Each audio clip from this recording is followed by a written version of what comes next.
Hello, my name is Tom. Thank you for stopping by. In this video, I'd like to discuss this book, Silent, by Thich Nhat Hanh. So if you're looking for an idea of what you can find in this book, this video is for you. First off, let me start by saying I have read this book multiple times, and every time I find something better and better in it. So it's one of those books that you can always come back to because there's always beautiful, beautiful things in this book. Every chapter ends with a meditation, so you can kind of use what you've been reading and take it in, do a sitting meditation or a walking meditation or doing dishes meditation. There's a lot of different styles of meditation, and what I like is a lot of these meditations go with breathing in, you kind of or have an intention, and breathing out, you kind of have an intention. So with saying that, I like to give a little example. You can find this on page 65 of the book. I also have the Audible version, which I find to be lovely. I normally, any book that I really, really like, I'll normally get the physical copy so I could actually read it while I listen to it. So I'd just like you to listen to a little bit of, um, of this here. Just like everything else in the world, your thoughts are impermanent. If you don't grasp a thought, it arises, stays for a while, and then fades away. Clinging to thoughts and harboring desires for such things as wealth, fame, or sensual pleasures can bring about craving and attachment, leading you down dangerous paths and causing suffering to yourself and others. Recognizing thoughts and desires, allowing them to come and go, gives you space to nourish yourself as well as to get in touch with your deepest aspirations. So basically, what he's saying there is notice the impermanence of our thoughts, of our desires, of our cravings. Just notice that they're here, and then notice that the impermanence that they go away. Now, here goes where he actually talks about the actual breathing in part of it. Feel free to create your own verses to add to the guided meditation to follow. Breathing in, I'm aware of my thoughts. Breathing out, I'm aware of their impermanent nature. Thoughts, impermanence.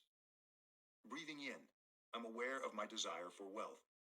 Breathing out, I'm aware that wealth is impermanent. Aware of desire for wealth, impermanence. Breathing in, I know that craving wealth can bring suffering. Breathing out, I let go of craving. Aware of craving, letting go. Breathing in, I'm aware of my desire for sensual pleasures. Breathing out, I know that sensual desire is impermanent in nature. Aware of sensual desire, impermanence. Breathing in, I'm aware of the danger of craving sensual pleasures. Breathing out, I let go of my craving for sensual pleasures. Aware of craving, letting go. Breathing in, I contemplate letting go. Breathing out, I experience the joy of letting go. Contemplating letting go, joy. So that's just a tiny little piece of what you can find in this book. I highly, highly recommend it. If you haven't read it, there's a lot of beautiful things. Another little short piece that I'll take from the book is page 148, The Coconut Monk. And he got his name because he would climb high in the coconut trees and he had a little platform up there. He said because it was cooler, so that everyone just kind of nicknamed him the Coconut Monk. He has a thing here where he talks about that his life is given over completely to the calling of peace. In the time, some of what this book was talking about, there was in Vietnam, they were having some wars, and there was really no good way to stop it. So they kind of the monks went by saying they would do the most peaceful things they can. The coconut monk one time went to, I guess, the president of Vietnam with a cage and a mouse in the same um, cage, and that the cat would not eat the mouse. They were actually friends. So he said, if the cat and the mouse can be friends, why not the people? Why can't people be friends? So to me, that's just beautiful. It seems super hard. How do you get a cat and a mouse to be friends? It just makes no sense to me. But peace is possible, and that's something I want to find that something that I wish the world would kind of do is peace.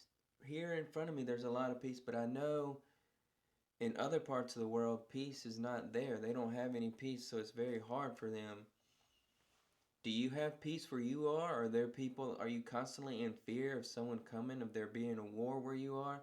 Please leave a comment down below if you are. I'd like to just think about you, I guess, meditate on what's going on. I would say pray, but I don't really pray. I just kind of allow things to happen as they are. So that's really all I had. If you ever were interested in the book Silent and was curious of what my thoughts are, there you go. Have a good day. Bye.